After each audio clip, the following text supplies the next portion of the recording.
At the far edge of Blackridge stood the Hawthorne House, abandoned for decades and slowly swallowed by fog, silence, and decay. No one visited it anymore.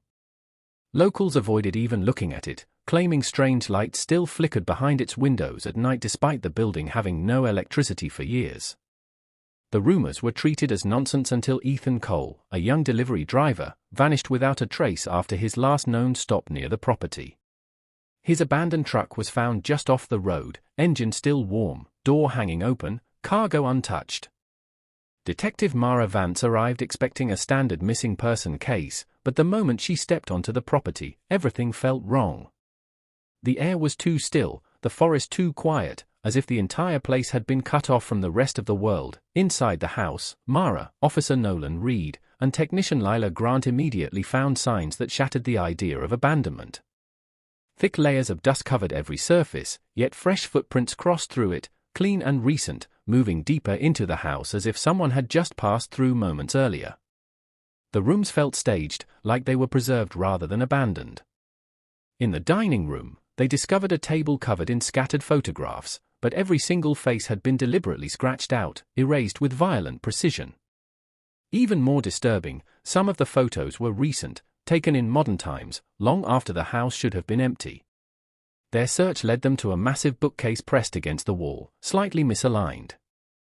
Behind it was a reinforced metal door, covered in multiple locks, recently tampered with, as if someone had been entering and leaving regularly. When the metal door finally gave way, it revealed a narrow concrete staircase descending deep beneath the house. A heavy, rotten smell rose from below, thick and suffocating, forcing the team to pause before continuing. Flashlights cut into the darkness as they descended step by step, each sound echoing unnaturally far into the void below. Strange symbols were carved into the walls at regular intervals, repeating patterns that felt deliberate but unreadable, like a language meant to unsettle rather than communicate. The temperature dropped sharply the deeper they went, until the air felt almost frozen. Eventually the stairs ended, but what lay beyond defied reason. Beneath a single abandoned house was a vast underground complex, stretching far beyond its physical footprint, with endless corridors disappearing into blackness as if the earth itself had been hollowed out to hide something that should never exist. As they moved through the underground maze, the true scale of the place became clear. Rooms lined the corridors like an organized facility, each one filled with carefully preserved evidence tied to missing people reported over the last 2 decades. Personal belongings were arranged with unnatural order: wallets, watches, identification cards, family photographs, stacked and labeled as if part of a system rather than random collection.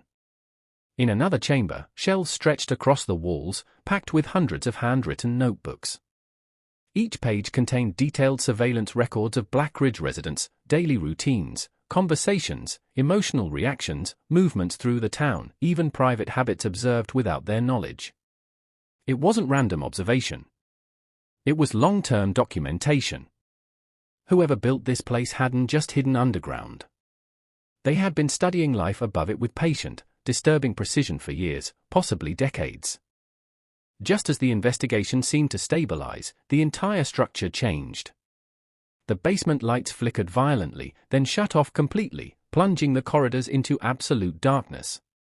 Emergency systems failed one after another, leaving only silence and heavy breathing. Then, from hidden speakers embedded in the walls, a calm, controlled voice echoed through the entire underground network. "You shouldn't have come here."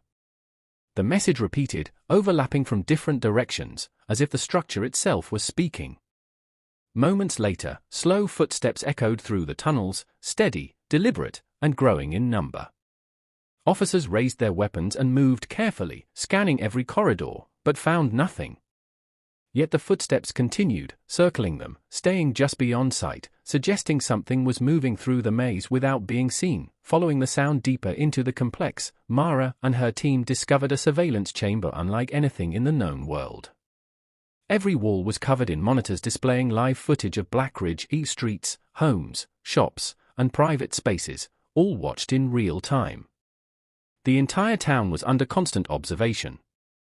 Papers, maps, and photographs covered every surface, forming a complete visual archive of human lives.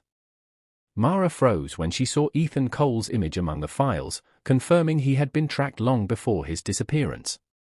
But the true shock came seconds later when another photograph appeared, hers. Taken recently outside the police station, it proved they had been monitored from the beginning. Whoever controlled this system had known they were coming long before they arrived. Deeper investigation into the files revealed the origin of the basement. The name Dr. Victor Hale appeared repeatedly across reports and logs, a psychologist who had supposedly died nearly 30 years ago. According to official records, Hale had been obsessed with fear responses, human behavior, and psychological control. But the timeline no longer made sense. Recent entries appeared in his handwriting, continuing into the present with no interruption. The final log entry, dated just days before their arrival, contained only a single repeated phrase: "The experiment continues." The implication was impossible, yet undeniable. Something tied to Victor Hale was still active beneath Blackridge, continuing work that should have ended decades ago. The discovery beneath Hawthorne House triggered a nationwide investigation and immediate lockdown of the site. Police and forensic teams searched every tunnel, chamber, and passage within the underground structure, uncovering extensive evidence linked to numerous disappearances over the years. Yet despite weeks of searching, neither Ethan Cole nor any confirmed trace of Dr. Victor Hale was ever found. The entire complex was eventually sealed, classified, and erased from public discussion. But the silence didn't last. Months later, Detective Mara Vance received an unmarked envelope at her desk. Inside was a photograph of herself standing outside police headquarters, taken only days earlier. On the back were 6 neatly written words that confirmed the nightmare was not over, the experiment never really ended.